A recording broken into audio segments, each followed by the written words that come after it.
Hello, sir. I need a doctor. Yeah, you and everyone else. Sir, I really need help. This isn't a cold or a flu. All right, what seems to be the problem? I feel like I'm cooking. I'm so hot. I can't even focus. It feels like my brain has turned into jelly or a liquid. Interesting. I'll see if I can get you in with the doctor, but do be prepared for a long wait, because there are many sick people here.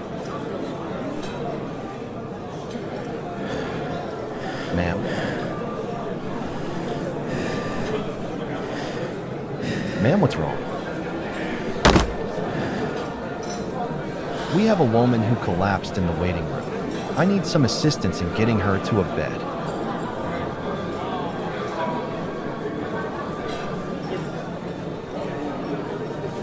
Sir, feel her head. She wasn't lying, she is burning up. Quick, get her to her room and try to cool her down.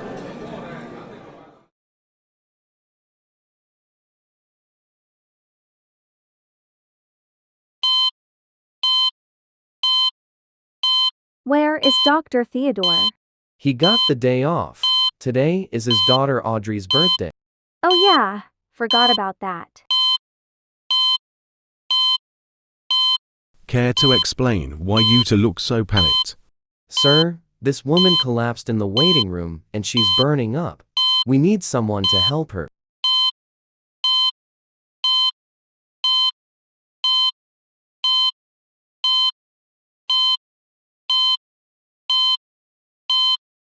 Nurse, get me some acetaminophen. Stat. What's wrong with her, doctor? Why is this happening? Like, why is there steam coming out of her skin? Why is she burning up so much?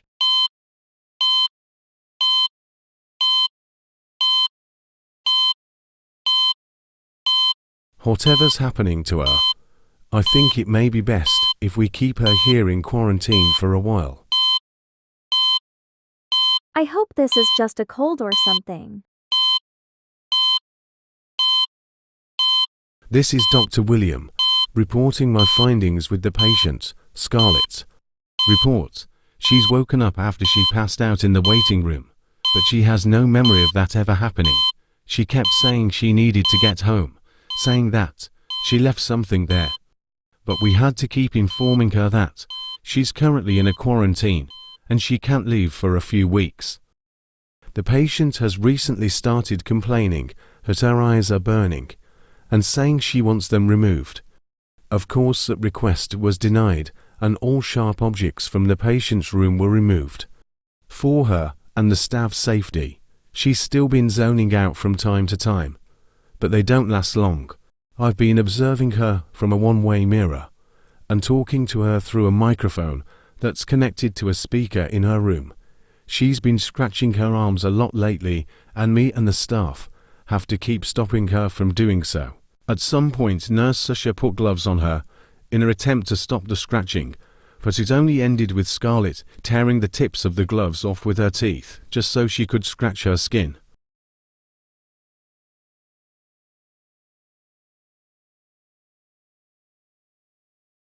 This is Dr. William with my second report on the patient. Report: late last night, the patient was able to leave her room and get into a storage unit. While she was in she used a knife to cut out both of her eyes. Staff was able to remove her from the storage unit and get her back to her room. During the struggle, staff have reported that a huge fraction of her hair was falling out and her skin smelt like cooked pork. Arrangements are currently being made to transfer her to a more secure and monitored part of the hospital. We believe she's now a threat to herself and others around her. We are also taking her to surgery to remove both of the loose eyes that are hanging out of her torn eye sockets.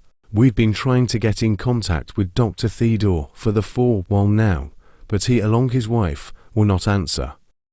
I've contacted the local police department and asked them to do a quick check-in on Theodore and his family, but so far I've heard nothing from the police.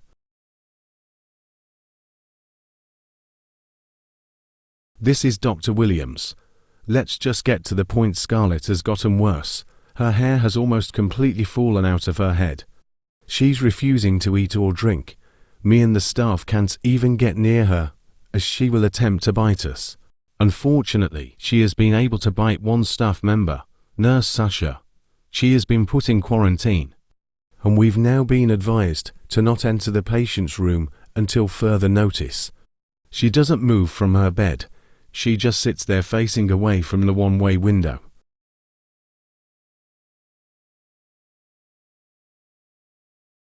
The police has finally given me an update on Dr. Theodore, but just him as his wife and daughter were missing from their home. Theodore had been found deceased. The police said he looked like he was mauled by something. Apparently he's been dead for a while. The body was entering the stages of decomposition, so there is a possibility that he died on his daughter's birthday. That was the time estimate that was given, but that doesn't answer where his wife and daughter went. I can only pray that Kinsley and Audrey are safe and okay. What was that?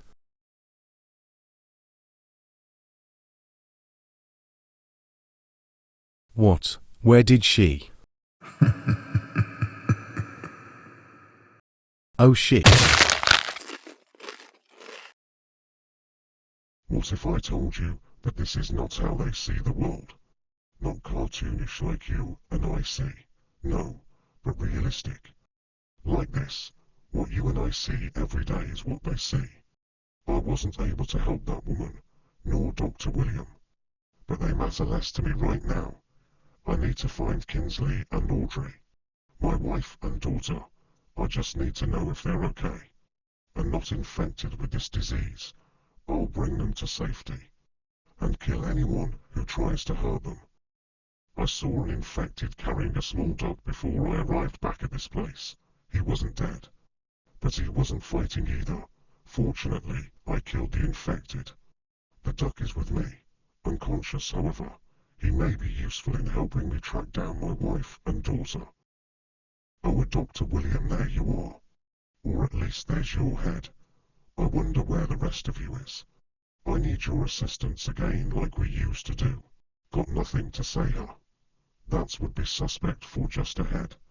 The virus works in mysterious ways. My friend despises your head being ripped off your body and half of your brain missing. You're still functioning as you're supposed to. Funny, isn't it? Well, I'll hope you find the rest of your body first, and after that you can help with this duck I found. He's rather banged up. I hope you know how to that. You can do anything like you've always said, right? William.